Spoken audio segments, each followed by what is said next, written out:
5 years after the Iron Borders War, Maria walked into the Iron Mug Tavern with coal dust on her skin and 3 winters of hunger in her body. One man in the dark corner hadn't looked away since she walked in. The wind came down from the iron peaks like a blade. It swept through the valley with no mercy, bending the pine trees sideways and pressing snow into every crack in every wall. The kind of cold that didn't just chill the skin. It reached into the bones and squeezed. Henri felt it through the walls of his cabin. He sat at a table of rotting pine, staring at numbers carved into a piece of bark. Numbers that hadn't changed in months. Numbers that kept growing no matter how little he spent. He pressed his thumb against one of the marks and felt the rough edge of desperation beneath his fingertip. Martha stood by the hearth, stirring something thin that barely deserved to be called soup. Her shoulders were hunched. She didn't sing anymore. She hadn't sung since the dry season swallowed their harvest whole. The cabin was close to the River Tescan, close enough to hear the water moving under the ice in deep winter. In spring, that sound used to feel hopeful. Now it felt like a reminder of everything the land had failed to give them. Maria was outside, splitting wood. She swung the axe with the steady rhythm of someone who had done it so many times that the motion had stopped feeling like effort. The iron blade caught the last grey light of afternoon and flashed. Her dark braids were tied back with leather cord. Her green eyes were fixed on the wood, not on the tree line, not on the road, not on anything that might make her stop. She was 19 winters old and already wore the look of someone much older. The village of Marek was half a day's ride south. It wasn't much of a village, a cluster of rough buildings around a muddy square, a tavern called the Iron Mug, a blacksmith who had more debts than tools, and a handful of farmers slowly losing the same fight Henri was losing. The orcs and the humans of the Iron Borders had never been comfortable neighbours, but poverty had a way of making old hostilities feel almost irrelevant. Everyone was too tired to hate properly. Almost everyone. There were men who still found the energy for it. Men who wore it like a badge. Maria knew their faces. She had learned to move around them the way you move around a loose stone on a mountain path, carefully, without looking directly at it, without giving it a reason to shift. She stacked the split wood against the cabin wall and went inside. The warmth hit her like a hand on the chest. She sat on the edge of the sleeping mat and pulled off her boots, pressing her cold toes against the floorboards. Henri looked up from his bark ledger. He opened his mouth, then closed it again. Whatever he was going to say, he decided it could wait. On the shelf above the fireplace sat a small carved bird. A sparrow, cut from pale pine wood with careful hands. Its wings were slightly spread, as though it had been caught mid-leap. It had sat on that shelf for 10 years. Mireia looked at it sometimes when she thought no one was watching. Tonight she looked at it and felt something move in her chest, a recognition she couldn't quite name, like a word on the tip of the tongue that refused to arrive. Outside, the wind pressed against the door.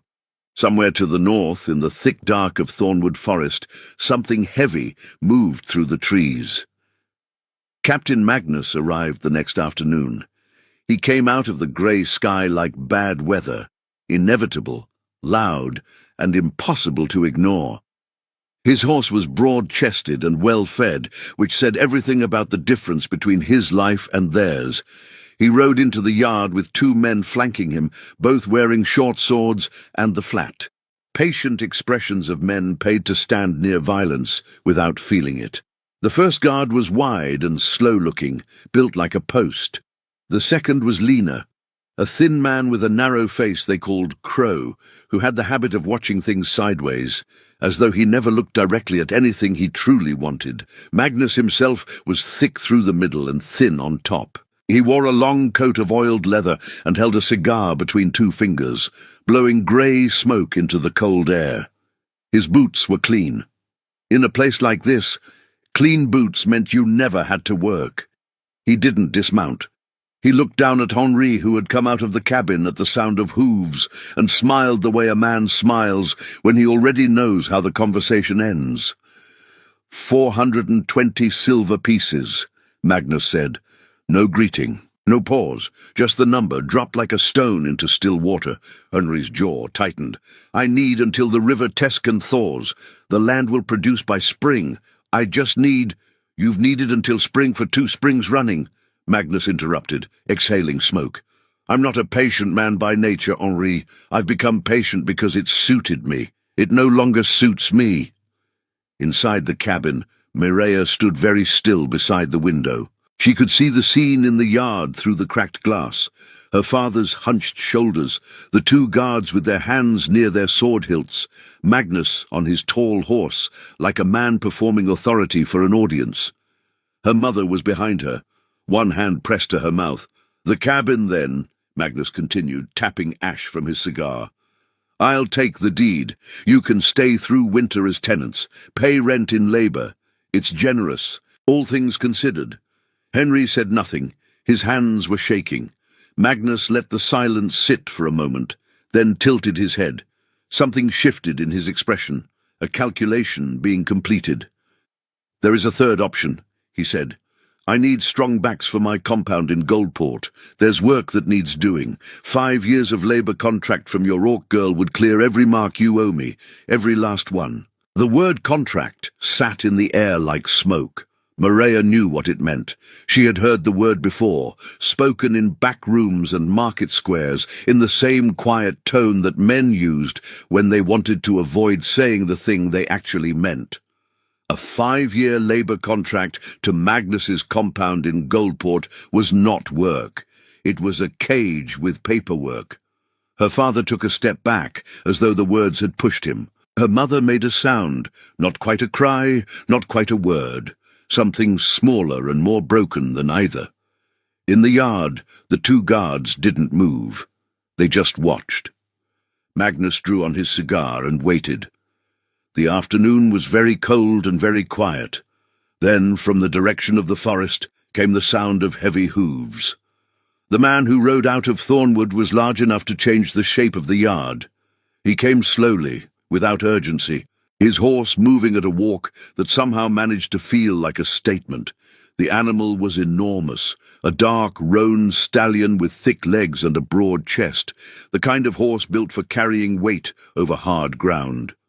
The man on its back wore heavy furs, bearskin over tanned leather, a worn felt hat pulled low, a crossbow sat across the saddle, and an iron axe hung at his hip.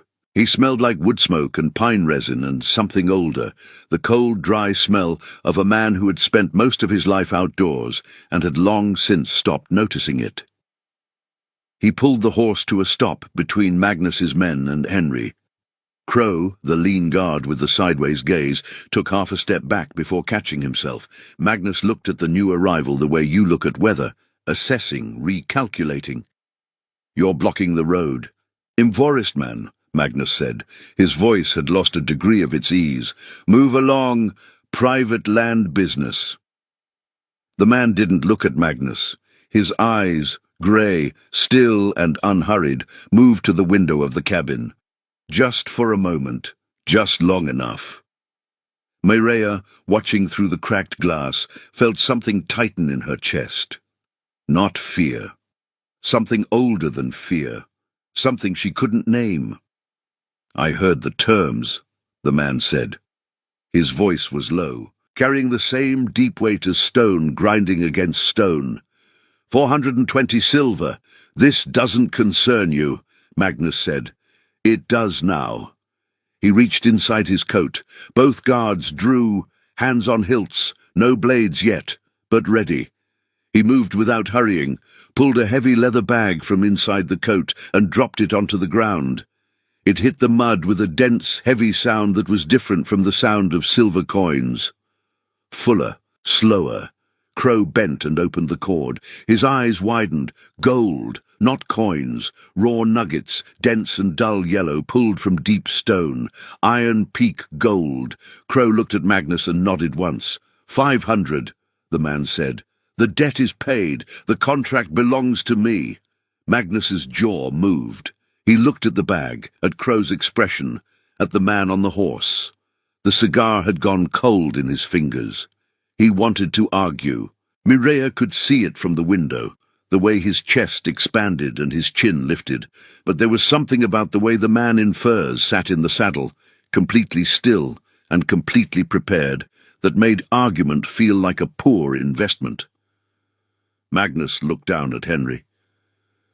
"We're settled," he said, flat and cold.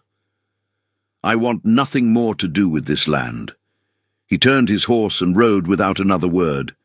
His men followed, Crow last, his narrow eyes moving once more to the cabin window before he disappeared into the grey afternoon. The man in furs stayed where he was. He looked at the cabin window again. Mireia realized she had been holding her breath. She let it out slowly. On the shelf behind her, the carved sparrow sat with its wings spread, as though it had been waiting for something to arrive. He came inside without asking for permission, which would have angered her under different circumstances. He blocked the doorway when he stepped through it, not aggressively, simply because that was the amount of space he took up. He removed his hat and held it, looking at Henri first, then Martha, then finally at Mireia. His face was not a soft face. It had been shaped by cold and weather and something harder to name. A deep scar ran along his neck on the left side and disappeared beneath his collar. His jaw was set in a permanent line of granite. He looked like a man who had made his peace with difficulty a long time ago and had stopped expecting anything easier. "I'm Harlan," he said. "I work timber up in Thornwood. I have a cabin there." Henry opened his mouth and closed it again. He looked like a man trying to find the right words for a situation that had no right words. "Why?" Mireia asked. Not a challenge, a real question. The only question that mattered. Harlan looked at her steadily. He didn't seem bothered by her directness. "I was in Marek last month for provisions," he said. "I heard Magnus's men in the tavern talking about you, what they were planning." He paused. "I couldn't let it happen." "You spent 500 gold pieces," she said. "Gold is just rock pulled from mud," he said. "It doesn't matter." Martha made a small sound. Grief and relief compressed into a single noise. Henri had sat down on a stool, his hands pressed flat against his thighs, staring at the floor. "I'm not a slaver," Harlan said, addressing Henri directly now. "I want to be clear about that. But I work alone, and the winters are long, and there's work in the cabin that needs doing. She'll have a roof, food, and protection." He paused again. "That's more than this place can give her right now." He said it without cruelty, just plainly, the way a man states a fact about weather. Mireia looked at her father. Henri raised his head. His eyes were wet. He was a man who had failed to hold on to everything and knew it. She looked at her mother, who reached out and pressed a hand to her cheek, warm, brief, the kind of touch that says everything that can't be said. 10 minutes, Harlan said, moving back toward the door. "Pack what you need. The northern trail is long and the snow comes early." He stepped back outside. Mireia stood in the cabin for a moment, looking at the sparrow on the shelf. She reached up and took it down, feeling the worn wood in her palm. Something about it felt unresolved, like a sentence cut off before the end. She put it in her coat pocket. She did not know yet why she needed to bring it, but she was certain, in a way she couldn't explain, that she did. Magnus rode away without looking back, and Henri fell to his knees in the mud. Not in relief, in the way a man collapses when every tension that's been holding him upright suddenly releases at once. Martha knelt beside him, pressing her face into his shoulder, and the two of them stayed like that in the cold yard while their daughter packed her life into a canvas bag. It didn't take long. There wasn't much. 2 changes of clothes, a bone-handled knife her grandfather had left her, a small pouch of dried herbs her mother used for sickness, the carved sparrow from the shelf, which she tucked into the inner pocket of her coat, close against her ribs. Harlan was waiting outside, already mounted. He had said nothing more since stepping back through the door. He watched her walk out of the cabin without speaking, without the kind of approving or disapproving look she had come to expect from people who thought they were doing her a favor. He handed her the reins of a dark mule, stocky, short-tempered looking, but solid. She mounted without help. He noted that, said nothing. They rode north. Her parents stood in the yard and watched them go. Her mother raised one hand. Her father kept his head down. Mireia did not look back after the first bend in the trail, because she understood instinctively that if she looked back again, she wouldn't be able to keep moving. The thornwood trail climbed gradually at first, then steeply as the valley floor fell away behind them. The river appeared and disappeared through the trees.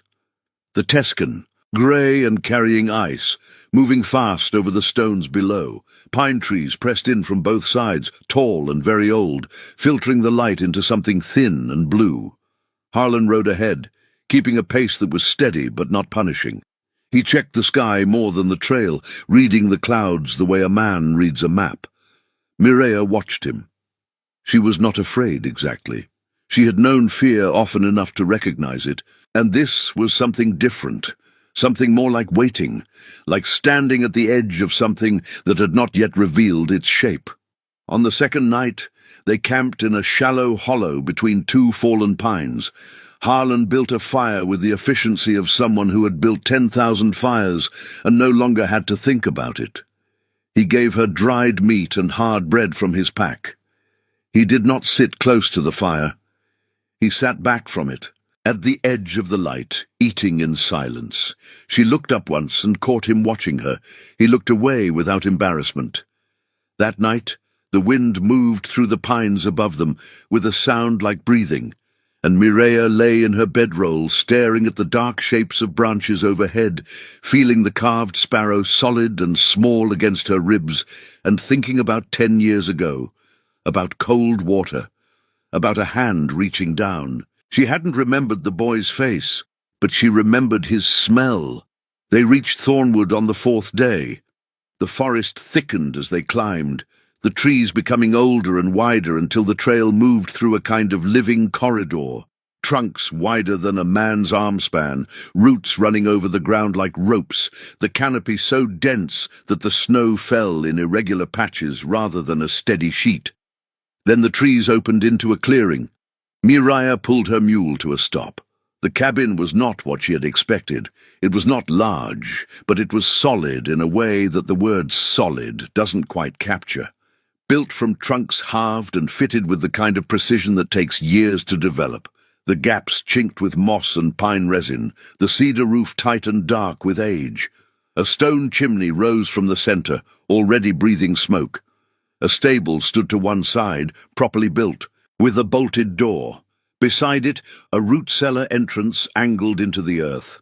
Harlan had built this with his hands. All of it, over years, alone. She understood, looking at it, something about the man she was traveling with that she hadn't understood before. This wasn't survival, this was mastery. This was a person who had looked at difficulty and responded by becoming better than it. Inside, it was warm. Iron pots hung above a cast-iron stove. A large bed occupied one corner, covered in heavy wool blankets. Tools hung on the wall in a row, each one in its place, each one clean and maintained. On a shelf of rough oak near the window, a row of small carved objects sat in a line. A fox, a hawk, a deer with careful antlers, and between the hawk and the deer, a gap. She looked at the gap for a long moment. Then she reached into her coat and took out the sparrow. Her hand was trembling, which surprised her. She set the sparrow in the gap on the shelf. It fit perfectly, as though the space had always been waiting for it. "Where did you get that?" Harlan's voice came from behind her. She turned around. He was in the doorway, still in his furs, still carrying the crossbow, but his face had changed. Something in the granite had shifted just slightly, like a crack appearing in stone that looks as though it has no cracks. "It was on the shelf in my father's cabin," she said. "I've had it as long as I can remember. He was very still." "I carved it," he said. The fire crackled. The wind pressed against the walls. Outside, the snow was beginning again. "I know," Mireia said, and the word came out of her with the weight of something she had been carrying for 10 years, without quite knowing she was carrying it. He told her that night. He sat at the table across from her, his hands around a cup of pine bark tea, and he talked in the plain way of someone who had kept a thing to himself for so long that saying it aloud felt strange in his mouth. "I was 15. I was with my father, trapping lines along the Scen. You were 9, maybe. You'd gone in at the bend where the current runs under the ice." He looked at the cup. "By the time I reached you, you'd stopped fighting. I got you out on the bank and you coughed water and started crying, which meant you were alive. My father made us leave before your people came. He was careful like that." "I remember the cold," Mireia said quietly, "and I remember a smell, wood smoke and pine. I gave you the bird to hold because you were shaking too hard to stop. I didn't have anything else." "Your family," she said carefully. "You said they died." "Fever, the winter after. My father first, then my mother and my sister." He said it without drama. "I was alone by spring. I came north because south was everywhere I didn't want to be." She understood that, the way a place can carry too much, the way moving can sometimes be the only honest response to grief. "Why did you come to Marek last month?" she asked. He was quiet for a moment. "Provisions," he said. Then after a pause, "I saw you near the market. Your braids, your green eyes. I couldn't have said why I knew. I just did. The way you sometimes know a place you've only been to once, years ago in the dark. Something in the way you moved, something that hadn't changed." He glanced up briefly. "I didn't plan to interfere. I heard the men in the tavern, and then I went back to the forest, and then I came back." He shrugged slightly. It didn't feel like a choice by that point. She looked at him across the table. Outside, the storm had arrived properly now. The wind hit the walls with solid weight. The fire popped. The sparrow sat on its shelf between the hawk and the deer, wings spread. 10 years returned to where it began. "You spent everything you had," she said. "The gold was already in the ground," he said. "I just moved it somewhere more useful." She almost smiled. The corner of her mouth moved, small, uncertain, like a thing that had forgotten how to be itself. "You saved my life twice," she said. "The first time barely counts. You did most of it." "It counts," she said. He didn't argue. He looked at the fire instead, and she looked at the sparrow, and the storm pressed against the walls, and neither of them said anything for a while. But the silence was a different kind of silence than any she had sat in for a very long time. The fire settled low in the hearth.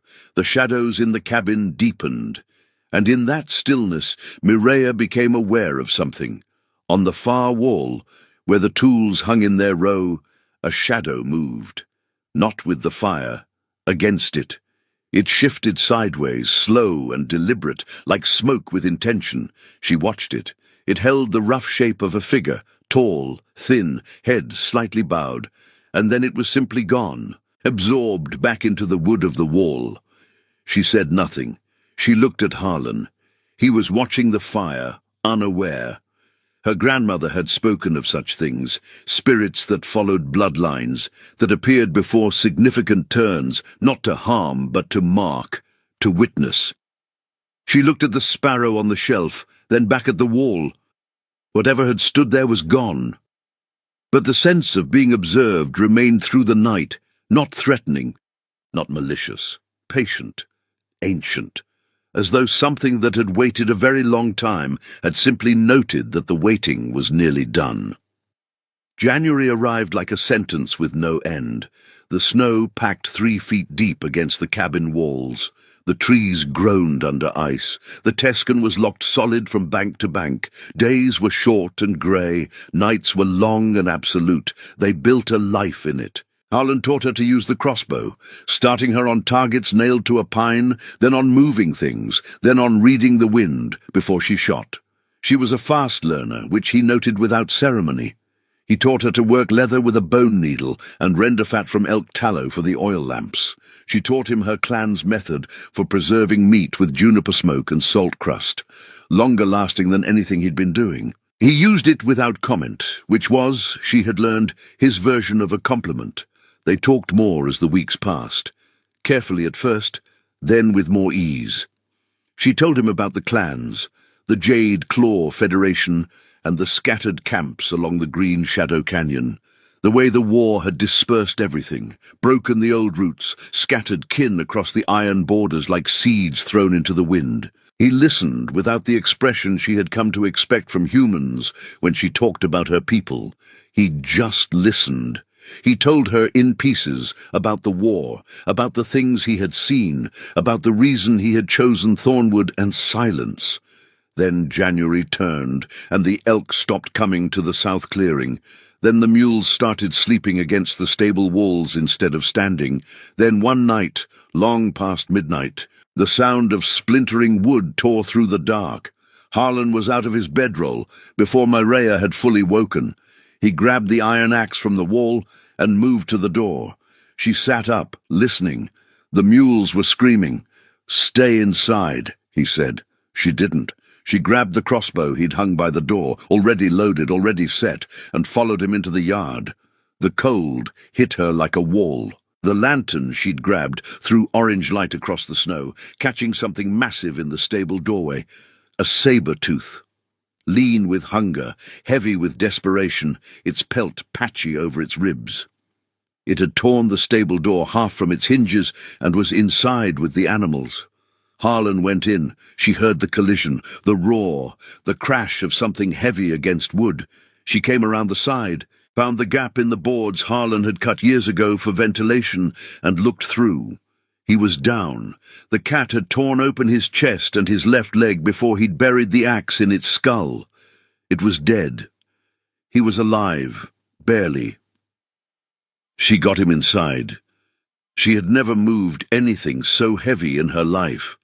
She dragged him through the snow and through the door and got him to the floor near the fire. And then she worked without stopping, melting snow for water, cleaning the wounds with the juniper spirits she'd seen him keep in the root cellar, packing the deep cuts with the moss poultice her grandmother had taught her.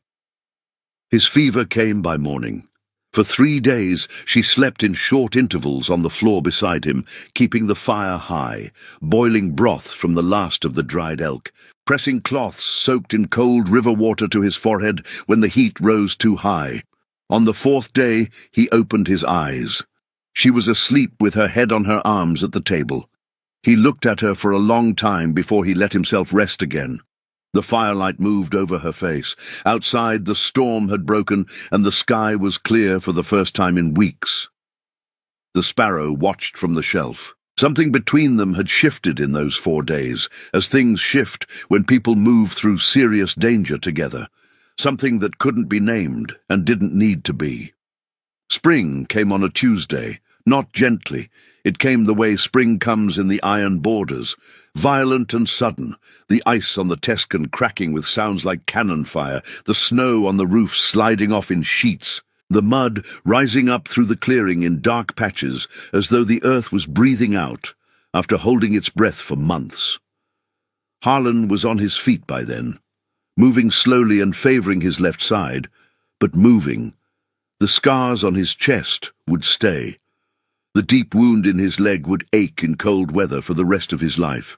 He had accepted this the way he accepted most things, without argument. They were repairing the stable door when the 4 riders came down the hill. Mireia saw them first. She said nothing for a moment, just watched. Then, "They're not hunters."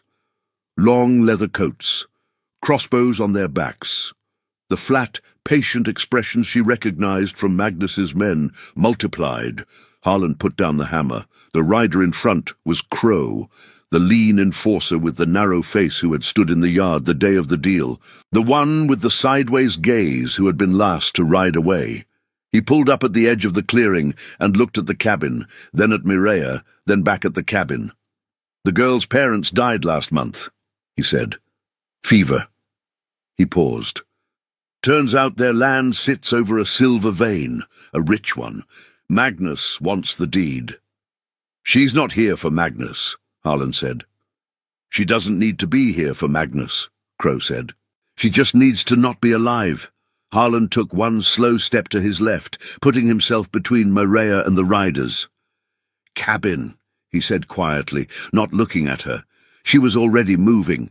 She went through the door, pulled the iron bolt, loaded both crossbows, Harlan's heavy one and the smaller one she'd been practicing on all winter, and got to the window. 4 riders. She had 2 shots before she'd have to reload. She picked her angles the way Harlan had taught her. Wind from the northeast, barely moving, no elevation change. She breathed out. She shot the nearest rider through the shoulder. He went sideways off his horse. Crow shouted an order. Harlan moved with a speed that his injured side had no right to allow. He went left, using the stable corner as cover, and the crossbow bolt meant for him hit pine instead of flesh. He had his iron axe in his left hand. He was not a man who wasted movement. Crow circled, trying to get around to the cabin door. He didn't make it. It was over in less than 4 minutes. 2 riders were down with bolt wounds, and no longer a threat. A third had fled north up the hill at full gallop the moment the fight turned. Crow was pinned in the mud with Harlan's axe across his throat, alive, barely, and very still. Harlan looked down at him for a long moment. Then he pulled the axe back, grabbed Crow by the collar, and dragged him to the edge of the clearing. He cut the man's sword belt, tossed his crossbow into the tree line, and dropped him against a pine trunk. "Walk south," Harlan said. "Tell Magnus the forest takes what it wants and gives nothing back." Crow said nothing. He pressed one hand to his ribs, got to his feet with difficulty, and went without looking back. His footsteps disappeared into the mud of the downhill trail. Maria opened the cabin door and walked out into the grey spring light. The yard was quiet. The Tescan was audible from here now that the ice was breaking. A low, ongoing roar of moving water. Harlan looked at her across the yard. "The land," he said. "The silver. You could go south and claim it. You'd be wealthy." She looked at the clearing, at the cabin, at the line of Douglas firs standing ancient and patient around the edges of the world they had built, at the stable with its new door, half-hung, at the shelf visible through the window where the sparrow sat between the hawk and the deer. She crossed the yard and put the carved sparrow in his hand. His fingers closed around it. "The mountain can keep the silver," she said. "The trade was already fair." He looked at her, and the granite of his face did the thing it had been doing more often lately. It moved. Not a smile exactly. Something quieter and more permanent than a smile. She didn't need to say anything else. Neither did he. They went back to hanging the stable door. That evening, Mireia sat on the cabin step and listened to the Tescan run fast and clear below the hill. The sun was still above the peaks. The first long evening of the year. A bird flew low over the clearing, wings spread wide, riding the warm air that rose from the thawing earth. It passed without hurrying, and was gone into the tree line. Mireia watched it go, and felt something settle in her chest. The same feeling she'd had the night the shadow moved on the wall, as though something that had been watching over a long distance had finally decided its work was done and turned away. She didn't say anything. Some things didn't need words. Harlan came out and sat beside her, close enough that their shoulders touched. He smelled like pine resin and iron and wood shavings, and the specific kind of cold that lives in deep forests. She had known that smell for 10 years without knowing it. She knew it now. The fire inside was still going. The sparrow was on the shelf. The Tescan ran south toward the iron borders, carrying the last of the winter away with it. Some things break and cannot be repaired. Some things break and become, in the breaking, something stronger than they were. The forest was quiet. The evening was long. And in Thornwood, for the first time in a very long time, there was no particular reason to be afraid.